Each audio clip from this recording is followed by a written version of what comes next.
If you like the Lightspeed podcast, then you need to subscribe to the Lightspeed newsletter, written by a team including yours truly and delivered to your email inbox daily. Lightspeed is your essential daily briefing on all things Solana. Exclusive news, deep analysis, and the latest trends delivered in a way that's digestible and, I think, sometimes kind of funny. Stay ahead of the curve with the same insights that guide readers from Brevin Howard, Gemini, Jito, CME Group, Solana Labs, and Foundation, and many more. The link to sign up can be found in today's show notes or if you go to blockworks.co. Subscribe to the Lightspeed newsletter today. This episode is sponsored by Sei, the parallel execution EVM-compatible Layer 1 with sub-second finality. Incentives for users are coming to Sei this month from teams like DragonSwap. Start farming on Sei today by visiting dragonswap.app. We'll hear more from Sei later in the show.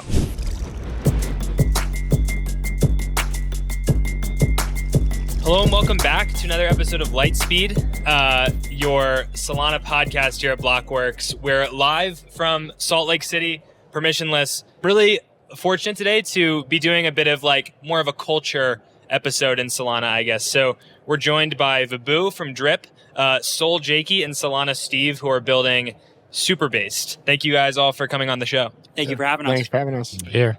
So maybe I'll start with you two. You know, the creator economy is a very buzzy thing these days. It's worth hundreds of billions of dollars. Everyone seems to want to get a slice of it, build a platform to monetize it. So why specifically be a content creator in crypto rather than in any other sector? You want to go first? Yeah, you go first. I mean, I think for me, this is more of a personal timing thing. I had just kind of 2021 was a transitional year for me. I was trying to find new hobbies. And I remember hearing about NFTs on a podcast. And it's kind of one of those things where once you're in crypto, you're kind of always there, especially when it comes to Solana. And I think using the term Web3, it just felt like an opportunity to me. Because no one was doxxed. There was no personality. There was really no content in general.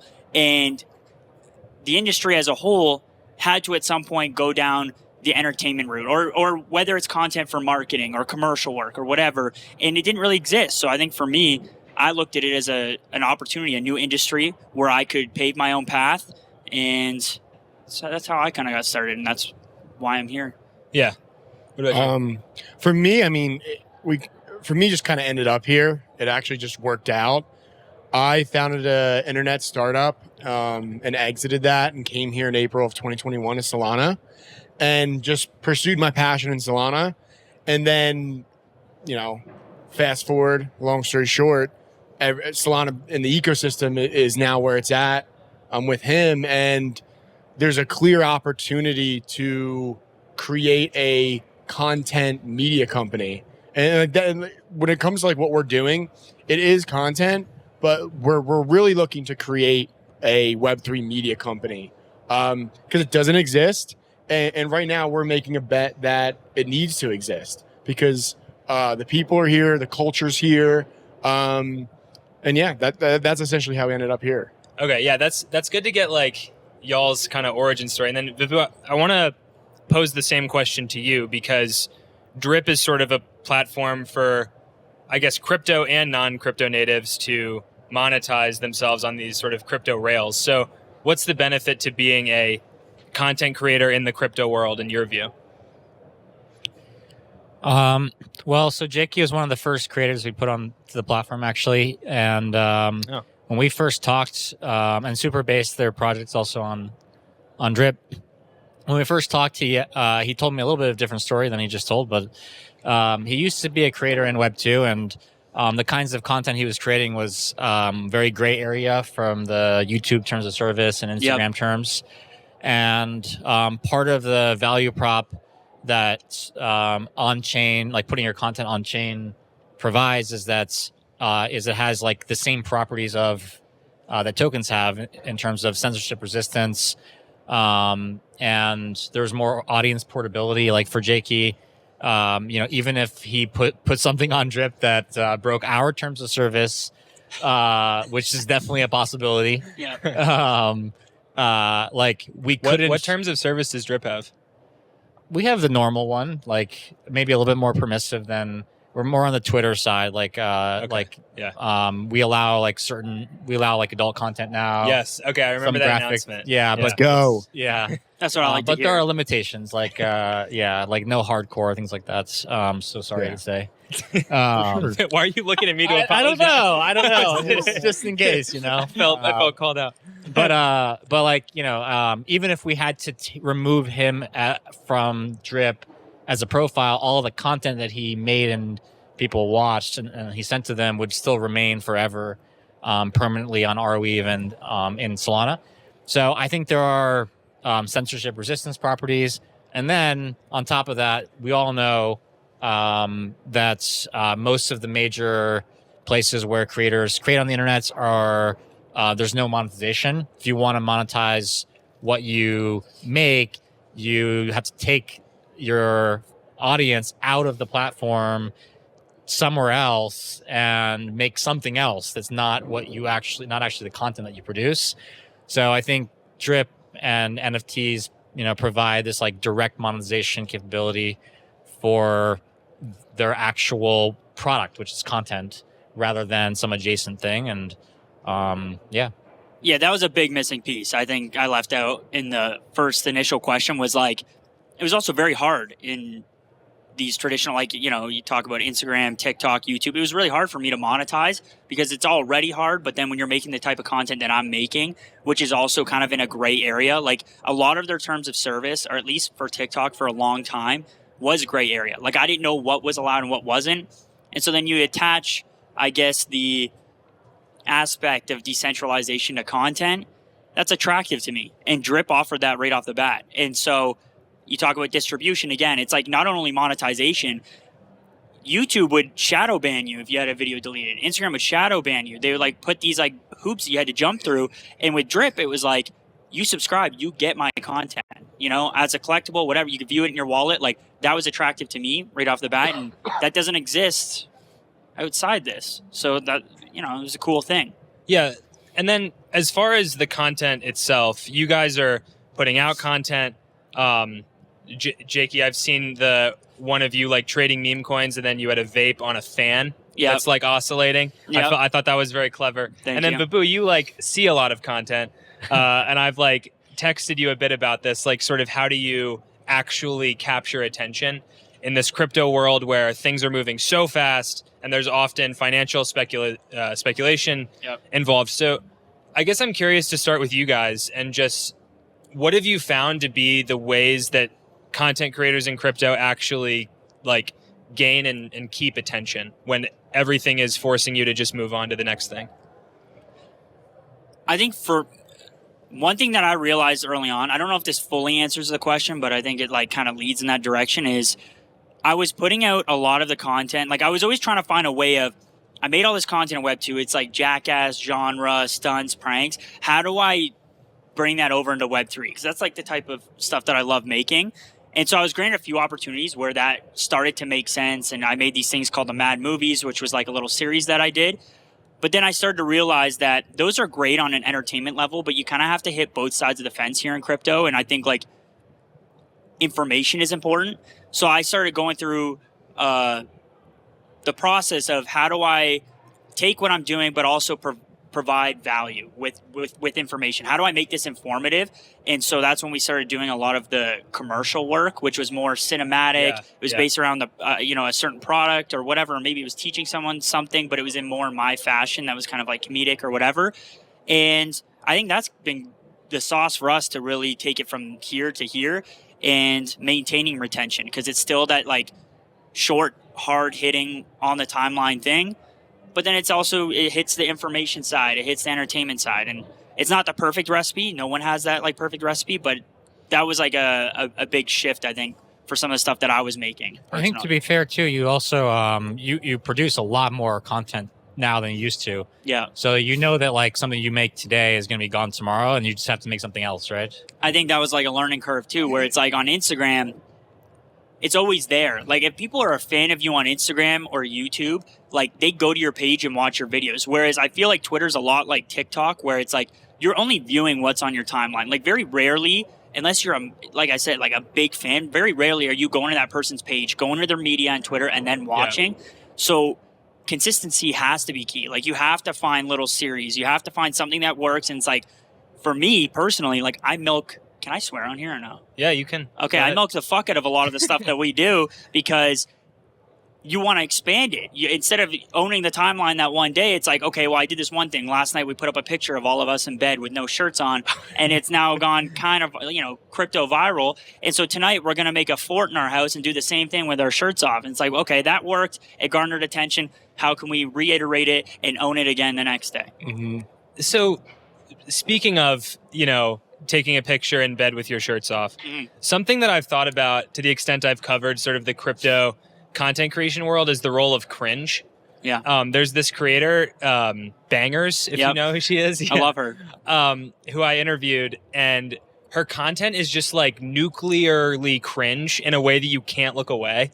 Yeah. And I like just had to pick her brain a little bit about how she does it. And for her, it was like, bad content doesn't elicit a reaction. So as long as I'm eliciting some sort of reaction from my audience, I've succeeded in doing what I want to do. So I'm curious how you guys view the role of like cringe and almost like the hate watch in the content that you're putting out.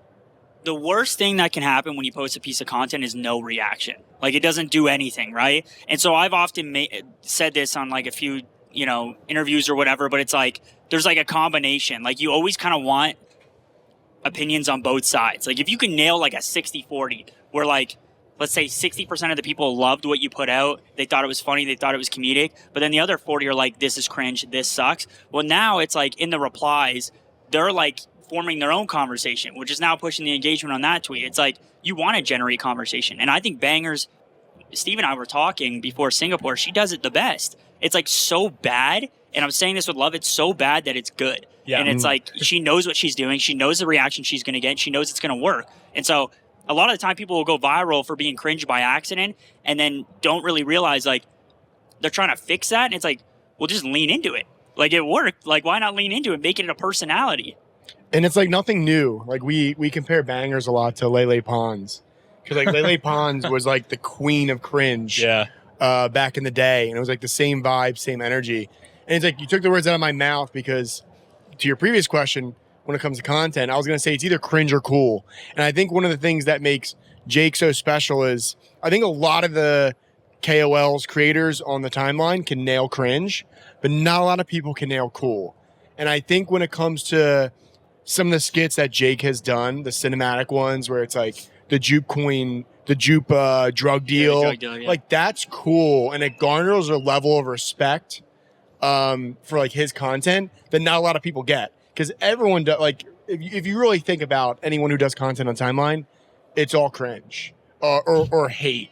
Like they're inciting cringe or some sort of like hateful emotion. Not a lot of people go, damn, that video's dope.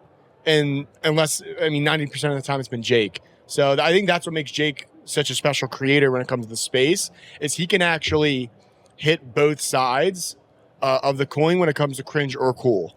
Yeah, I think cringe is especially powerful in crypto because it's such an insular community where there's like inside jokes that are 4 levels deep where you have to have known the copy pasta that led to like this other thing. Yeah. And like this is all just references that you have to understand. And so the appeal, I think, of someone who's really cringe is that you see it the first time and you hate it, and then you see it the second time and you're in on the joke. Yeah. And then you develop this like audience of people that are sort of in on the joke with you and are like hate watching, but sort of like with the knowledge of like, okay, this was done on purpose. Vibhu, I wanted to kick it to you because you partner with a lot of creators. So I guess, what do you see as far, and I think Bangers is a creator on Drip, you mentioned. True, yeah. Yeah, so like, what's the interplay you see between maybe the more serious creators on Drip who are like making music, making art, versus leaning really into the cringe, hate watch, like viral sort of thing? I would say it's probably more contentious than it looks on the surface, because definitely like there's a string of Drip where it wants to be very serious. It wants to be art in the traditional sense of the word. But I personally I think platforms thrive through its the content thrives through its context and the conversations that people have about it. So like in a very robotic way, like the platform having people disagreeing that are creating on it is very good for us, because the conversation is the important part. The reality is that the internet is, we are like Twitter, Instagram, any content platform has lots of content that's is niche, or people don't like to watch. Like and Drip is designed to kind of meet the needs of many different types of creators. We're really like a direct monetization platform. We're not an art platform. We're not a music platform or any specific content type. I seek it out, to be honest. Like we, and sometimes that's, has some painful, supposed reputational consequences, but like we went, very well, we went out and we sought out like some, we both did some celebrities and and whatnot. And people even like, even Jakey is like a somewhat controversial, to be honest, within our community. But to me, like the platform also lives on the same attention playing field that Jakey and his content lives on. Like if we're not being talked about on the timeline, we can be forgotten, and that's the worst possible thing for someone building a company. So whatever's happening in Solana, good or bad, whether I like it or not, I feel like it's my responsibility to tap into that and bring that to the platform and be part of the conversation, even if it's a little unnatural. We're just always sliding into that in our own way, and I'm the collateral damage sometimes, but it is what it is. I still think in terms of the celebrity thing, everything that you did in that meta phase was the right thing to do. Again, though, agreed. You and I talked that's a lot polarizing about opinion. We talked a lot, but I would have done everything you did in terms of Drip. You did what you were supposed to, in my opinion. So, is Cardi B coming to Drip? That'd be lit. That'd be huge. Yeah, Are you kidding me? That'd be cool for sure. Yeah, I don't know. I haven't talked to her, so yeah. The Sei network brought parallel execution to the EVM with their V2 update this past spring. Sub-second finality and massive throughput are now available to EVM developers everywhere on Sei's high-performance Layer 1. Incentives for users are coming to Sei this month from teams like DragonSwap. Start farming on Sei today by visiting dragonswap.app. That's dragonswap.app. Thanks again to Sei for sponsoring today's episode. So, Steve, what you brought up with like you're towing the line between cringe and cool brought me to something that I want to kind of just pose to the group, which is lately my reading of the vibes has been that Solana is like the cool blockchain of the moment, the cool ecosystem of the moment. And on Lightspeed, a lot of our listeners are very technical. Mert will come on and give like a very technical overview explanation of why Solana might be an attractive or an unattractive place to build for like developers. But there's also this other side of things, which is culture. And it feels like right now when you talk about like, oh, there's a meme coin war between like Tron and Solana, that never felt real because Solana kind of just feels like at this moment, it's the cool place for people to build stuff. There's like a lot of that sort of intangible, hard to nail down coolness. So on like the culture or vibes side, I just want to pose to the group, like what is it that makes Solana cool right now? Let me insert myself. I actually think there's only culture. I think all the other stuff is as much of a meme as anything else, because there's lots of amazing blockchains. There's lots of amazing tech. You see the founders talk about, what are you talking about? Solana sucks. Our blockchain does, 10,000 TPS already, and no one's talking about it. The reason Solana is relevant is simply because of the culture, in my opinion, and they've done an amazing job of fostering that in a whole bunch of different ways. But yeah, what do you guys think? I think, first what I'll say is I think storyline, like to me, storyline and lore is really important. And so like Solana was cool because of the experience it provided and like how less of an attention span you had to have in order to use Solana compared to Ethereum. And I'm speaking that from personal experience. And then you add in the whole FTX lore and like everybody buying Solana at $8, doubling down, quadrupling down on Solana, and you have this like very tight knit of like 1,000 people, if that still believed in Solana because of the tech, the community, everything that it had to offer. And to see where it is today, it's like a rise and demise like story effect, and I think that's cool. That's attractive. And then I think Tolly and Raj are just cool. I think they're cool people. You have Tolly and Raj. You know, Tolly's got the dinosaur costume on, and Vitalik is singing on stage. You know, he's humming on stage. There's differences in that. I'm just putting what's out there, all right? Raj and Tolly are cool, so they create cool stuff and they attract cool people, and that forms culture. I don't know. Yeah. Agree with him. I think FTX will look back as one of the greatest things that ever happened to Solana. Clip that right there. Yeah. It really is. I mean, it adds to the lore. It gave us a massive L, and I think it only made the community, the projects, and everyone that was involved stronger and want to like, you know, where it's like, this is Sparta, like 300 of us just stood together. And then we just kept adding to the pie, working together. Like, we're here now. This wasn't like this when FTX was happening. And it's only getting stronger. Like, when it comes to the protocols, projects being founded, creators. And we were actually just talking about this like 2 seconds ago before we got on the pod. I just think at this point, there's all this, I don't know, Solana's just it. And I feel as if we're now at a point where we're not even close to where we're going to be. And it's kind of like, to make a wild analogy or comparison, it's like a social platform, like Instagram or TikTok. Soon as it gets its legs and the homegrown talent starts to be built, like there was Triller, but like soon as TikTok got like Charlie D'Amelio and Addison Rae, it was just game over. And I feel like with the technical stuff, the non-technical stuff, Solana has it all, and it's only starting to like onboard more and pick up steam. So, I mean, I think that's what makes Solana so cool, and no one's going anywhere. I was just saying, like a lot of people I've known from the industry get bought off, and like they're posting for another blockchain, which I'm not against, but it's like, I'm going to be 100% on. Now I fucking know. Like, if you could be bought, we didn't want you here anyway. The same way that Austin Federa said earlier, if you come and you're like, oh, so this blockchain is going to give us this much funding to go there, how much are you going to give us? You're getting zero. So you're going to get zero love and zero funding if you go elsewhere. And I think that anyone that does that's going to regret it in the long run, because I think this is a long-term game and no one's going fucking anywhere. And in the long run, we're already winning, but we're going to dominate. Because I think on our side, it's just getting started with the content.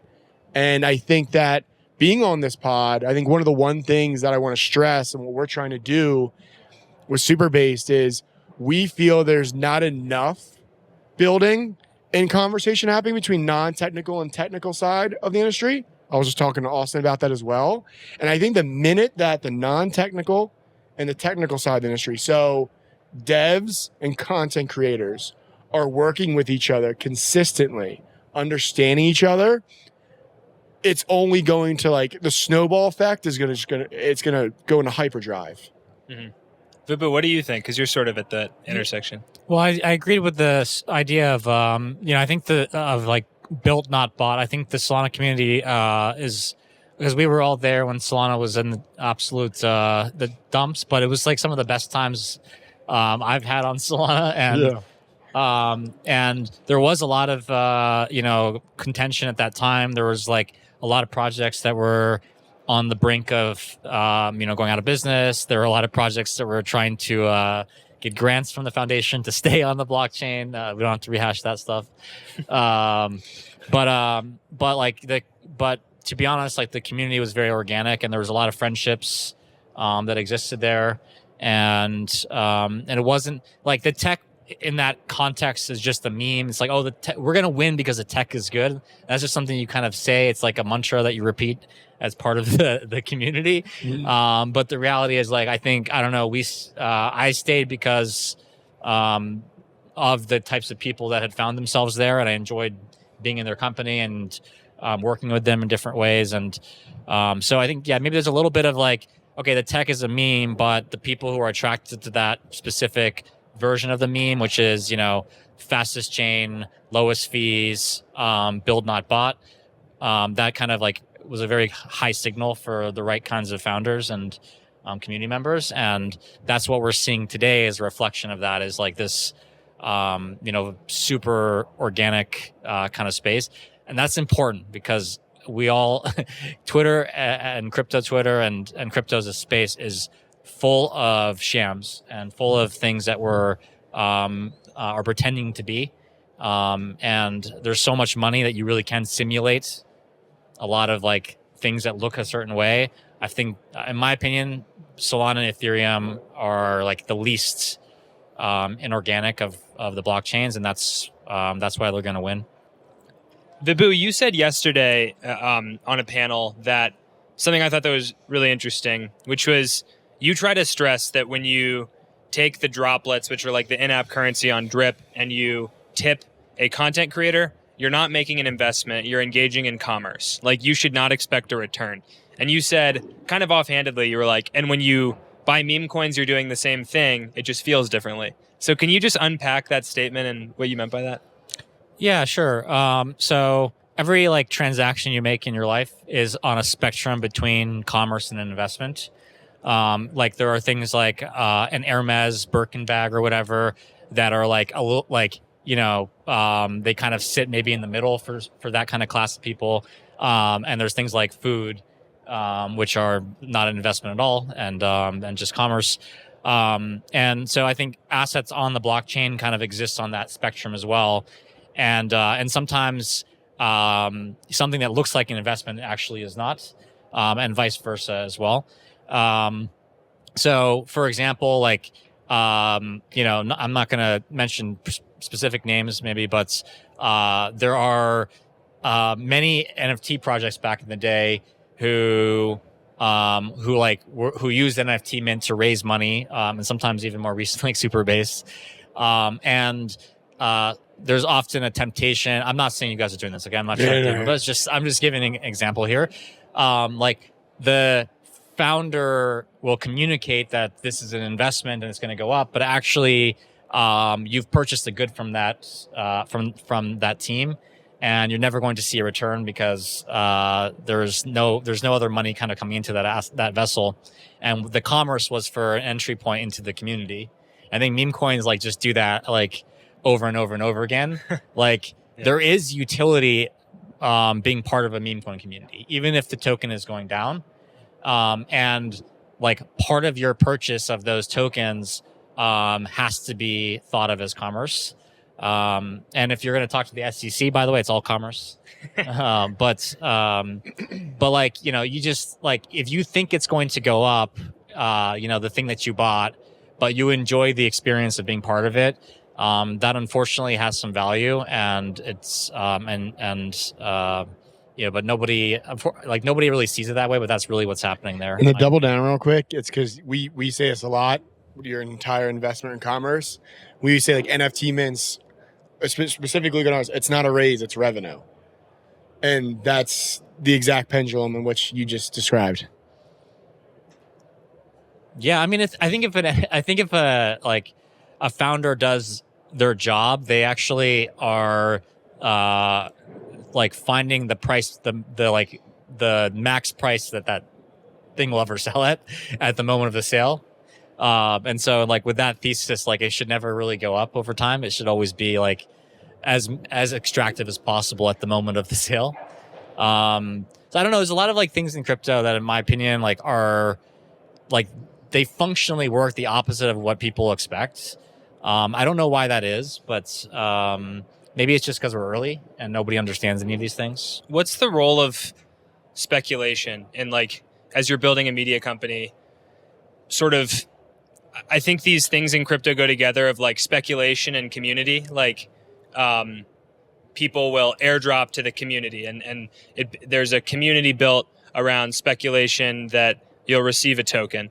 And like even in, you know, crypto media in my own life, like if you put a price or something in the headline of your article, it gets 4 times the amount of clicks as if you're like writing something nuanced. So I don't know, how does kind of the speculative impulse play into the people here? I think for NFTs overall, and this is something I have learned, and even like when you have a community and you have a Telegram chat, for example, which even Steve and I have talked about, like maybe that wasn't a great idea just yet because you get a lot of opinions in there, and sometimes it's like, what's the saying, like less said is better, or whatever that saying is, and it's like a lot of the time we're not ever setting deadlines, or we're not communicating the next move, or we're not talking about this, and we're kind of just doing things because I learned very early on, and then even made the mistake with Superbase, like where I would say, oh, next week we have blah, blah, blah, blah, blah, or we're working on this.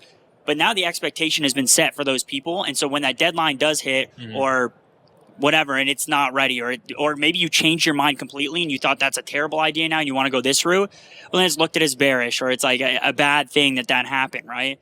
So I think speculation with NFTs is almost like a must. Like it's like you have to leave them to speculate until you're ready to just do the action. I don't know. Meme coins are different, but because meme coins, in my opinion, are just all speculation. It's like all like let's be real, the term dev no longer holds weight because of meme coins. You know, so I want to dive into that because you guys are some of the only creators I see that talk about like NFTs in the current crypto world. And I've felt like that for a long time, where NFTs have more of a value prop than meme coins do, because technically you like own the link to the JPEG or whatever on chain, which to me has never been a very convincing thing, but it at least is like, okay, there is fundamental value. Whereas meme coins are purely just, I'm buying this thing and maybe the number will go up, maybe it won't, but there's no fundamental claim to anything. So I don't know, what's y'all's interest in NFTs? Where does it stem from?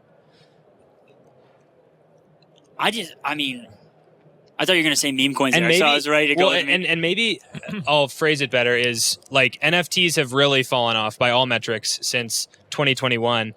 Do you think there will be a comeback of NFTs, or what would it take for that to actually happen? It sounds like you were about to go. I was going to say, yeah. I think it'll look a lot different. Like I think the idea of a 10,000 collection as a PFP is like kind of broken. Like, who was it that said something recently? Like CSGO, for example, their skins have an actual market. Like some of these are sold for $250K, $1 million, because you can use it in game. And someone made the comparison. I think it was Banks. He made a comparison to like, imagine GTA 5. It's similar to CSGO, but it's all on chain. So I think like that's a cool concept. I think like my infatuation with NFTs is also just nostalgia too. Like that's how I got into crypto. Like I'm not a veteran here. I didn't buy Bitcoin in 2013. Like I got introduced to this stuff because I liked NFTs. I liked the fact that I could own this JPEG and rock it as a PFP. And there's like this collection of people that rally behind it. And it's like, when you look at meme coins, since the barrier is so small, you can buy one coin, you're technically a community member. Whereas with an NFT, it's like the barrier of entry could be like 0.5 SOL, 1 SOL. It's like the most hardcore formed internet community that I've ever felt. And I've been there for the video games, Call of Duty, skateboarding. The skateboard industry has gone through everything, like through thick and thin. And still, an NFT community is providing me more of a community experience than anything. And that's why I like NFTs. And I think they still may be considering super based. And I think they will look a lot more like that going forward. In terms of when, I don't know. The super cycle is real with meme coins. And it seems like you can have both in this world, but one's got to outshine the other more than... There's still too little people here for them to both to thrive in a sense of where meme coins are right now. If that makes sense. That was poorly worded, but... And you guys essentially like acquired the rights to a collection or something? I'm like misremembering the details, but what led to that, and do you have more plans in that vein? Yeah, we played a mini hoop game in our living room, and the decision was made off of that. No, I'm kidding. But you want to I mean, go ahead on kinda. it? Yeah, I mean, no, that is what happened. But like there was thought more leading up to it. steps. But I'll let Steve. I mean, yeah. Essentially, we acquired a Solana OG NFT project that had a name that most Solana OGs and important people would recognize. Still had great holders. It still sold Big Brain's banner on his Twitter, and I think the brand was cool. There was a lot of different assets and things that came with it. And for us, it was like, okay, it just was right moment, right time. It was a project that I always had loved and I had participated in at the time.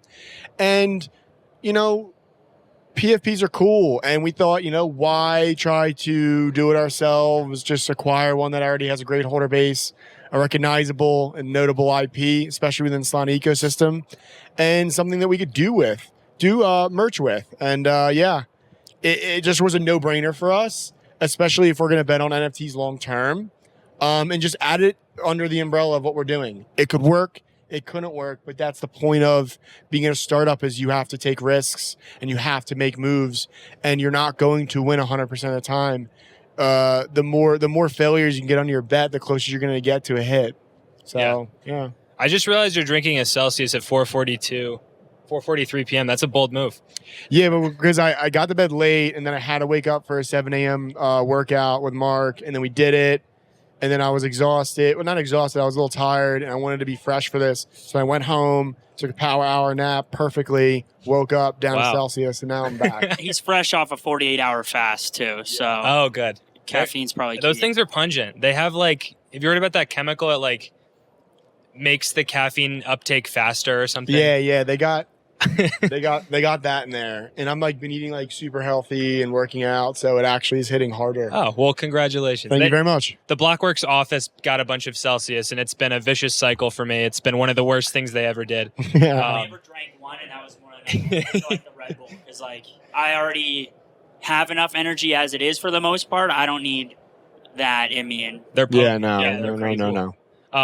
I digress. Sorry, but on this Sponsor. but yeah, Celsius, please sponsor Lightspeed. I'll do your ad read. But before we move on from the subject of NFTs, Vibhu, you're also, you know, building a platform on kind of compressed NFTs. So, are you interested in NFTs beyond like the just sort of technical utility of it, or I guess what's your take on NFTs? To be honest with you, I only have to be basically right. And I think it's basically right to say that NFTs are dead and probably never coming back. Like there will be, like, I mean, just being honest, that's my There's viewpoint. tension Like, in this room right now. like I wish they would. I'm kind of hedging because if they do come back, that's great. I have a lot of them. Yeah. And I would love to sell them for like anything near where I bought them for. Yeah. I think in my opinion, the business model never made any sense. I've been talking about this for 2 years since we started Drip. Like, there's like country clubs. There's very few types of businesses where the audience is supply capped. Like, you have to grow, and you have to grow all the time. So I really think the format of like the PFP is just, I couldn't find any business sense. But as infrastructure, I think they're going to have a long life because they do have like lots of interesting properties that other things on the internet don't have. And for Drip, obviously, like, is very much not the NFTs that your mother traded. If your mother traded NFTs. Well, why build with NFTs then? I mean, I believe in the fundamentals of how non-fungible tokens work. First of all, you have guaranteed provenance for every piece of content on the internet. There's a huge problem with content thefts. I think the fact that they're actually conveying real digital ownership in certain types of media assets is actually really unique. Like the fact that, if you subscribe to a creator on a Patreon or one of these other like Web2 direct monetization platforms, once you stop paying, you lose access to the content that you kind of paid for. NFTs convey a long life that's is unruggable to the end user. If I buy a digital good that's wrapped inside of an NFT, it's always mine, right? I'm really bullish on things like, the super based magazine wrapped inside of an NFT, because that is fundamental digital commerce, like digital goods that are unruggable is super is kind of a nice to have that people might want.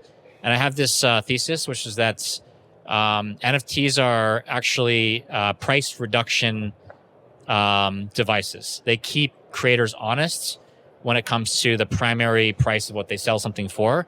Is if you, for example, if I sell you a music track for $1 and I have a infinite supply of that thing, the secondary market is always going to act as a price reduction mechanism, right?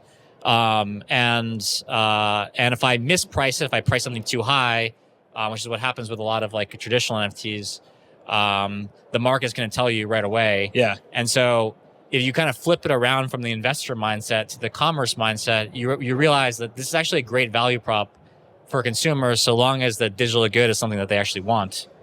And like if you look at resale markets in like retail, like Amazon.com, the things that are secondary are always cheaper than the primary, except for a very small class of like hyper scarce like collectible goods.